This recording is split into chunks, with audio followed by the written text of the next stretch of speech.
Hello guys, तो कैसे हैं आप सब लोग। उम्मीद है सब खैरियत से होंगे और मज़े में होंगे। इस वीडियो में मैं आपको बताने जा रहा हूं कि आप किसी भी वीडियो में सिनेमैटिक ब्लर कैसे ऐड कर सकते हैं, वो भी कैपकट ऐप के यूज़ से। फर्स्ट ऑफ ऑल आपको कैपकट ओपन करना है, फिर वहीं वीडियो को सिलेक्ट कर लेना है। मेरे पास ऑलरेडी सिलेक्टेड है तो मैं उसे ओपन कर लेता हूँ। ओपन कर लेना है और ओपन करने के बाद आपने वीडियो को चला कर देखने ऐसी है, इसमें भी ब्लर ऐड नहीं है।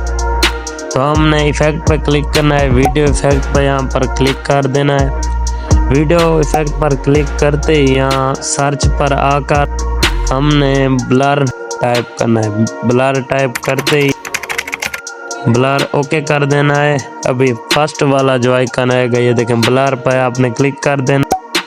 अब इसे एडजस्ट करके पूरी वीडियो तक इसे रख लेना है। एडजस्ट अपनी मर्जी से इसकी ओपेसिटी जितनी रखनी है, जैसे कि मैं इसे 23 पर रख देता हूँ। 23 पर रख के यहाँ अपने एक्सपोर्ट कर लेने है, वीडियो को हाई क्वालिटी में अपलोड कर लेना है।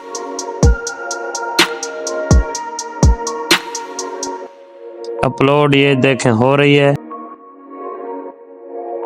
वीडियो को सेव करके आपने फिर वहीं ब्लर वाली वीडियो को ऐड कर लेना है। ऐड करने के बाद फिर आपने वहीं ओरिजिनल वीडियो को उठाना है। ओरिजिनल वीडियो को उठाकर इसे फुल स्क्रीन से कर देना है। जस्ट ये देखें, जस्ट करके इसे फुल स्क्रीन पे ऐसे कर देना है। फिर आपको इधर एडजस्ट कर लेना है, पहले सही से होनी चाहिए। फिर इधर एडजस्ट पे आके रिमूव बीजी यानी रिमूव बैकग्राउंड पर क्लिक करके ऑटो रिमूवल पे क्लिक कर देना है। जब आप ऑटो रिमूवल पर क्लिक करेंगे आपका बैकग्राउंड रिमूव होना स्टार्ट हो जाएगा। ये देखें जी कैसे स्टार्ट हो रहा है, ब्लर ऐड होता जा रहा है हमारी वीडियो में। ये देख लें आप कितना प्रोफेशनल तरीके से ब्लर ऐड हुआ है। ये अभी पूरी वीडियो में मुकम्मल जब हो जाएगा तो सक्सेसफुल खींच कर आ जाएगा। अगर आपको वीडियो अच्छी लगी हो तो लाइक सब्सक्राइब ना भूलें। ये देखें हमारी वीडियो बैकग्राउंड रिमूव खींच कर आ चुका है।